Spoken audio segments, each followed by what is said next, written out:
Next up is Total Quality Management, or TQM. Now, this is a management approach that's all about continual improvement and achieving customer satisfaction. So, you'll notice that a lot of these things that we're discussing are about customers, very customer centric.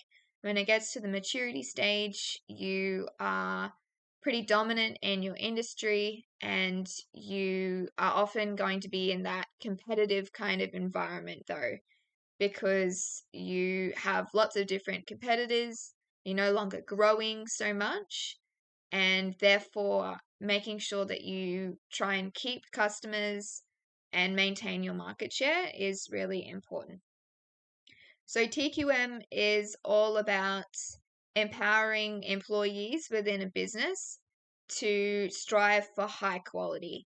So it's not just about people involved in operations, but also just everyone in the business. It's a very wholesome kind of approach.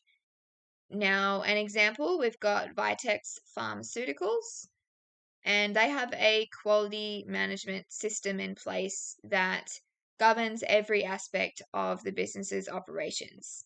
So, all the way from receiving the materials that it uses as part of its products to handling the products, storing, manufacturing, and then packaging, and then finally distribution as well. So, part of this is often going to be keeping up with technology, the latest advancements and trends. So, Vitex does that by tracking that technology and those advancements, and it's looking in particular at equipment facilities so they can ensure that they're operating with the most accurate production methods as possible. And so they also need to factor in the government as well.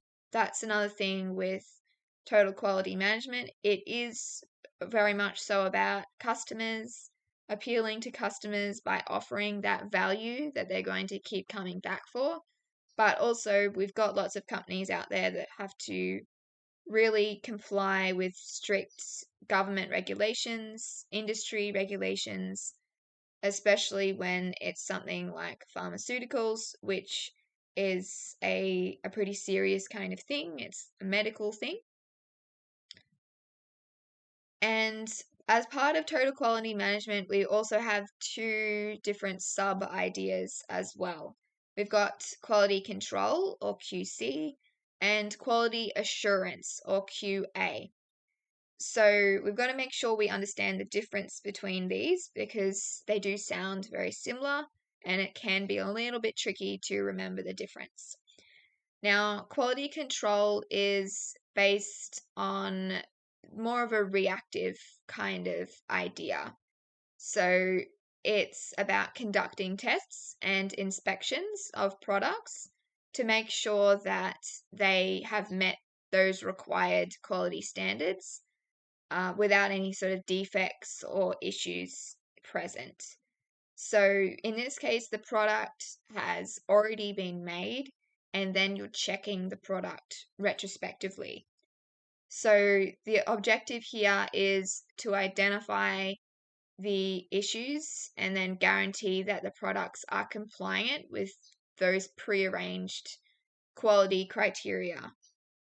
And it's reactive, so it can be expensive because if you continually have issues with the products that you've already made, then you're going to continually have to invest in fixing those issues. You've already made a product and then you have to go back and put more time and money and effort into addressing issues and investigating issues as well, because it may not be a straightforward problem. Now, on the other hand, quality assurance is about proactively preventing any issues or defects from occurring in the first place.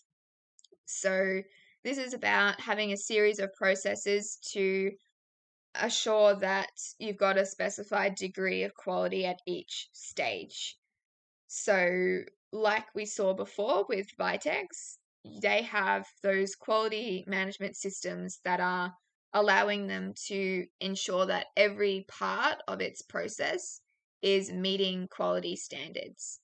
Because if you only focus on operations, then you'll be looking at a product that's already been made, and you may have missed earlier signs that there were issues. So perhaps there's issues with supply, with storage or handling, or any of those aspects before it even goes into that manufacturing kind of stage. So having that process, that incremental idea where you're checking quality as you go, can help you to find quality issues as soon as they arise and address them as soon as they arise without needing to retrospectively go back and fix issues afterwards.